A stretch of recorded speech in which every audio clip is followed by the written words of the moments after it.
I used to be very insecure about many things. And I used to be like, well, and I developed this like mindset is like, maybe I'm not deserving, Mm. and it goes back to the self-esteem thing. And so for many years, I felt like similar to you, like I was accepting a lot of things that like deep down, I knew I deserved better, but I didn't reach that point where I was so confident into who I am and what I bring to the table to be able to attract that. And I think my biggest lesson was, and this is why I think like, because I used to be really toxic as a girlfriend in my 20s. And I swear I'm the first one to admit I was so toxic, like full accountability into the person that I was because of my insecurities.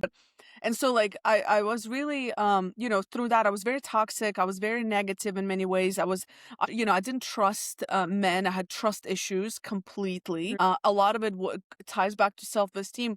And I think at that point, like after years of just self-awareness and healing or whatever the hell you want to call it, just self-awareness and keeping it real with myself, I realized that one, I take full accountability for the decisions that I made. And also, I chose the man that I was with, right? Like, I made that decision. And I think the minute that I recognize, like, no, I get to choose, right? Which sounds like weird, but like, once you recognize you choose, and once you start making better choices, but those better choices you can only make if you know what you deserve. Do you know what I'm saying? So it's Yeah. like, Your it worth. comes You down know to what like, you're worth. yeah, like your worth, right? So you start making better choices based on your worth, right? Because I did settle in some instances, right? And so it's like, and you start anyway, so you start making better choices. And I think that's like my biggest thing is like, one, I took accountability.